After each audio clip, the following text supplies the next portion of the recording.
भारत में गाय को देवी का दर्जा मिला हुआ है। गाय के भीतर देवताओं का वास माना गया है। दिवाली के दूसरे दिन गोवर्धन पूजा के अवसर पर गाय की विशेष पूजा की जाती है। उनके ऊपर मोरपंख से श्रृंगार किया जाता है। पुराणों में माने तो गाय में सभी देवी देवताओं का वास माना गया है। गाय को किसी रूप में भी सताना बहुत घोर पाप माना जाता है। उसकी हत्या करना तो नरक के द्वार को खोलने के समान है। यहाँ जन्मों के दुख भोगने पड़ते हैं अगर हम गाय को सताएं। अतः वेद के अनुसार धेनु सदानाम रयिनाम अर्थात गाय समृद्धि का मूल स्तोत्र है। वो जननी है। गाय के दूध से कई तरह के उत्पाद बनाए जाते हैं। गोबर से ईंधन और खाद मिलती है। मूत्र से दवाएं और उर्वरक बनाए जाते हैं। तो गाय हर तरह से पूजनीय है। गाय का रहस्य क्या है, वो क्यों पूजनीय है, ये तो हमने जाना। वो दूध देती है, इसके होने से हमारी सामाजिक पूर्ति होती है। और ये भी मान्यता है कि 84 लाख योनियों का सफर करते हुए आत्मा अंतिम योनि के रूप में गाय बनती है। गाय लाखों योनियों का वो पड़ाव है जहां आत्मा विश्राम करके आगे की यात्रा शुरू करती है। भगवान कृष्ण गाय की सेवा अपने हाथों से किया करते थे।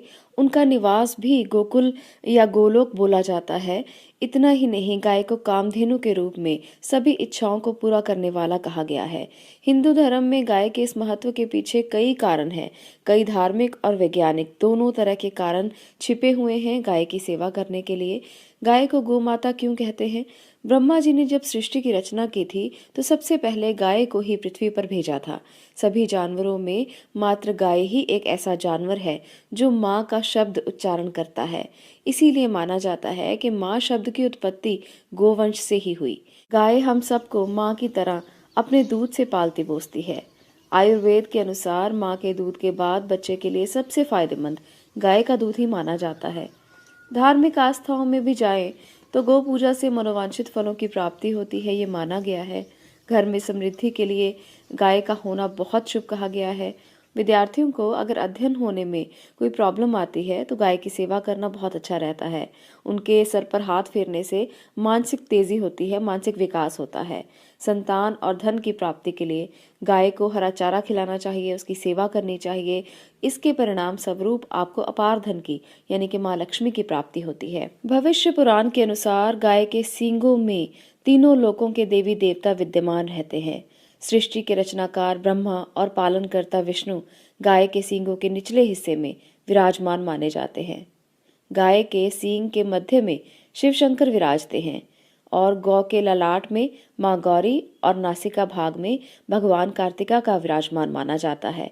तो इस प्रकार से गाय के हर भाग में किसी न किसी देवी देवता का वास है। धार्मिक आस्था ये है कि गाय अपनी सेवा करने वाले व्यक्ति के सारे पाप अपनी सांस के जरिए खींच लेती है। गाय जहाँ बैठती है उस वातावरण में सकारात्मकता भर देती है। इसीलिए माना जाता है कि जिस घर में गाय के गोबर के उपले हों उस घर में कभी नेगेटिविटी या नेगेटिव एनर्जी नहीं आ सकती। गाय को बहुत ही शुद्ध माना जाता है। हर तरह से वो शुद्धता प्रदान करती है।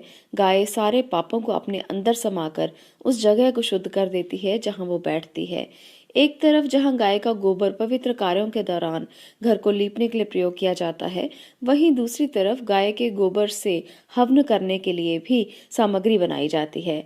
गाय के गोबर के लिए माना जाता है कि हवन करने पर आपके वातावरण में और घर के आसपास मौजूद कीड़े मकोड़े सब दूर भाग जाते हैं और वायु शुद्ध हो जाती है। गौमूत्र से कई तरह की दवाइयां बनाई जाती हैं। इसमें रोगाणुओं को मारने की क्षमता होती है। संसार का सबसे बड़ा धन गाय धन माना जाता है और हमारी नासमझी के कारण ये धन संकट में है। हमारे पूर्वजों ने गौ पालन पर क्यों जोर दिया था? कारण ये था कि गौ हमारी समृद्धि का प्रतीक है। गाय से ही मनुष्य की जाति में गोत्र का निर्माण हुआ। गाय के रहने के स्थान जिसे हम गोठान कहते हैं, वैदिक काल में उसे गौत्र कहा जाता था। ऐसे बड़े गौठानों का निर्माण गुरुकुलों में होता था, उसे गौत्र कहते थे।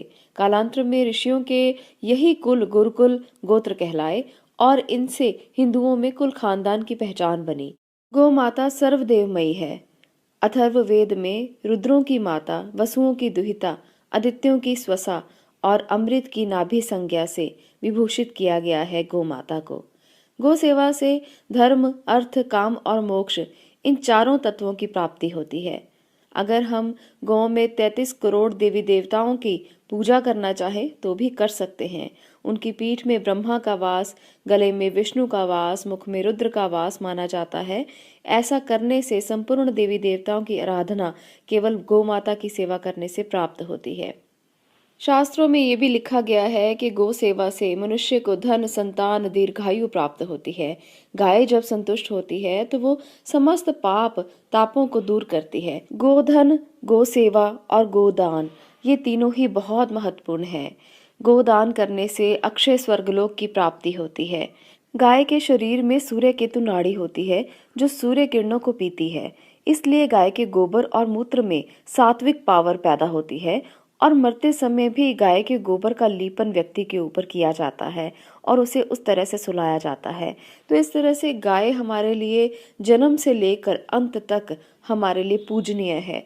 गाय का दूध धरती में अमृत के समान है। वो सर्वोत्तम पेय है और खाद्य पदार्थों में संपूर्ण और सर्वश्रेष्ठ आहार माना गया है। अमूल्य औषधि है। मनुष्य की शारीरिक, मानसिक और आध्यात्मिक शक्ति बढ़ाने वाला गाय का दूध और ऐसा कोई आहार तीनों लोकों में नहीं मिल सकता। तेज तत्व अधिक मात्रा में, पृथ्वी तत्व बहुत कम मात्रा में होने से इसका सेवन करने से व्यक्ति प्रतिभा संपन्न और तीव्र ग्रहण शक्ति वाला हो जाता है। गाय का दूध स्वादिष्ट भी होता है, सुपाच्य भी होता है, मधुर भी होता है, शीतल और स्मृति और रक्तवर्धक भी होता है। इसे आयुष कारक बोला गया है, जीवनी बोला गया है। गाय के दूध में जीवनोपयोगी और जीवन शक्ति प्रदान करने वाले गुण और रसायन पाए जाते हैं। आपको यहाँ पर मैं बहुत ही एक अच्छी जानकारी देने वाली हूँ जो बच्चों के लिए बहुत ज़रूरी है। इसमें प्रोटीन, कार्ब्स और उच्च श्रेणी के लैक्टोज होते हैं और ऐसी शर्करा पाई जाती है, खनिज पदार्थ पाए जाते हैं जो शरीर में सभी तरह के पोषक तत्वों को भरपूर रूप से देते हैं। ऐसा करने से अमीनो एसिड की जो हमारी नीड है वो पूरी होती है। अनाज, सब्जी, अंडा, मांस की तुलना में बहुत ही अच्छे गुणवत्ता पदार्थ इसमें पाए जाते हैं। रोज 250 ग्राम दूध पीने से शरीर की प्रतिदिन कैल्शियम की 75% की आवश्यकता पूर्ण होती है और बच्चों की विटामिन B12 की 40 से 60% की आवश्यकता पूर्ण होती है। वयस्कों की वसा की 25 से 30% की आवश्यकता पूर्ण होती है। तो अपने आप में ये अमृत है, अमृत से कम कुछ भी नहीं है। बच्चों के मानसिक विकास के लिए, बच्चों के शारीरिक विकास के लिए, आध्यात्मिक विकास के लिए गाय का दूध बहुत ही महत्वपूर्ण है। ऋग्वेद में गाय को अघन्य कहा गया है, यजुर्वेद में गाय को अनुपमेय कहा गया है और अथर्ववेद में गाय को संपत्तियों का घर कहा गया है। पौराणिक मान्यताओं के अनुसार गाय साक्षात्कार विष्णु रूप है। गाय सर्व वेदमयी और सर्व वेद गौम्य है। भगवान श्री कृष्ण को सारा ज्ञान कोश गोचरण से ही प्राप्त हुआ था। गाय का महत्व जितना ज्यादा कहें उतना कम है। भगवान राम के पूर्वज महाराजा दिलीप नंदिनी गाय की पूजा किया करते थे। इस समय भी श्राद्ध क्रम में गाय के दूध की खीर का प्रयोग किया जाता है क्योंकि इसी खीर से पितरों की सबसे ज्यादा तृप्ति होती है, ये माना गया है। तो पितृ दोष भी दूर होते हैं गाय की सेवा करने से। इसलिए गाय की सेवा हम सब लोगों के लिए बहुत ज्यादा जरूरी है। गाय के पैरों की मिट्टी तक बहुत ज्यादा सकारात्मक होती है और ऐसे में आप किसी के साथ भी इसका उपाय कर सकते हैं। अगर आपके जीवन में समस्या है, अगर आपके जीवन में परेशानी है, आप किसी को वशीकरण करना चाहते हैं, किसी को वश में करना चाहते हैं, तो गाय के पैरों की मिट्टी का उपयोग बहुत ज्यादा रूप में किया जाता है। गाय के पैरों की मिट्टी से अगर प्रेमी प्रेमिका आपस में एक दूसरे को बस में करना चाहें, बस में करने का यहाँ पर मतलब ये है कि अगर आप एक दूसरे से प्यार की भावना को व्यक्त करना चाहें तो वो बातें समझ में आना शुरू हो जाती हैं। आपके प्रेमी प्रेमिका आपस में एक दूसरे के साथ प्यार का व्यवहार करने लगते हैं। ये जो उपाय यहाँ पर मैं बताने वाली हूँ, ये पति पत्नी या प्रेमी प्रेमिका कर सकते हैं और किसी अन्यथा बाहर के व्यक्ति के लिए ना करें, क्योंकि गाय के पैरों की मिट्टी सकारात्मकता लाने के लिए होती है, ना ही नकारात्मकता लाने के लिए। तो इसलिए ये उपाय आप अपने ही पति पत्नी आपस में करें या प्रेमी प्रेमिका आपस में करें तो बहुत अच्छा होगा।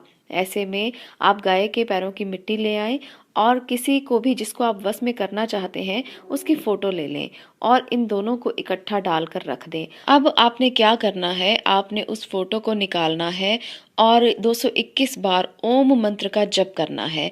बस ओम, ओम, ओम इस तरह से आप बोलते रहें, 221 बार ऐसा करें। ऐसा करने से आपकी जो भी कामना है वो पूर्ण होगी और व्यक्ति आपके बस में रहेगा, आपसे प्यार करने लगेगा। आपके साथ जितनी भी शिकायतें हैं उनकी वो सब दूर हो जाएंगी। 7 दिन तक जप करें और किसी बाहर के व्यक्ति के लिए इसे बिल्कुल भी ना करें। इसका बहुत ज़्यादा ध्यान रखें और ऐसा करने से वो व्यक्ति आपके बस में होने लगेगा और इसके बाद 7 दिन के बाद धूल को ले जाकर कहीं भी डाल दें और उस फोटो को अपने पास रख लें। ये बहुत ही अच्छा तरीका है किसी को भी अपनी बात को मनवाने का। दूसरा तरीका यहाँ पर बहुत अच्छा एक और बताने वाली हूँ। अगर आपने अपने बॉस को बस में करना है, अगर वो आपकी बात नहीं मानते, आपके साथ बिना बात का झगड़ा करते हैं, आपके साथ बिना बात का गलत व्यवहार किया जाता है, तो आप ये उपाय करके देख सकते हैं। शनिवार के दिन आपको 7 गायों के पैर की धूल को एकत्रित करना है, उसको अपने सामने रखना है और ओम नमो भगवते वासुदेवाय इस मंत्र का जप 41 दिन तक 216 बार करना है। 216 बार रोजाना आपने 41 दिन इस मंत्र का जप करना है। उसके बाद उस गोधूल को एक चुटकी जिसको भी वश में करना है उसके सर पर ले जाकर डालनी है। तो इस उपाय को भी आप कर सकते हैं। ये उपाय हर उस व्यक्ति के लिए किया जा सकता है जिसको आप अपनी बात मनवाना चाहते हैं, जिसको आप कुछ भी समझाना चाहते हैं। बस नेगेटिव भाव से बिल्कुल ना करें। इसको करने से किसी का कोई नुकसान नहीं होगा क्योंकि गौ माँ है और वो हर एक को सकारात्मकता ही देती हैं। बस वो व्यक्ति आपकी बात को मानेगा अगर आपकी बात सही है। तो ऐसा करने से आपको उचित लाभ मिल सकते हैं। करके देखिए, ये बहुत ही बेहतरीन उपाय है। इन उपायों को आप करें ज़रूर, पर किसी को शेयर मत करें, किसी को बताएं मत, क्योंकि इनको बताने से इनकी सकारात्मकता और इनकी शक्ति कम हो जाती है। तो आप बताएं नहीं, आप अपने लिए करें और ऐसा करने से आपके जीवन में बहुत सारी चीज़ें परिवर्तित होंगी, चेंज होंगी, आपके जीवन में सकारात्मकता आएगी और आपका जीवन बहुत अच्छे से चलने लगेगा। इसको करने से आपके जीवन में सौभाग्य की प्राप्ति होती है, आपका जीवन अच्छे से चलने लगता है, आपके जीवन में पॉजिटिविटी आती है। आज के लिए इतना ही। वीडियो को देखने के लिए आपका धन्यवाद। अगर आपको ये जानकारी अच्छी लगी हो तो चैनल को सब्सक्राइब ज़रूर करें, वीडियो को लाइक और शेयर करना ना भूलें।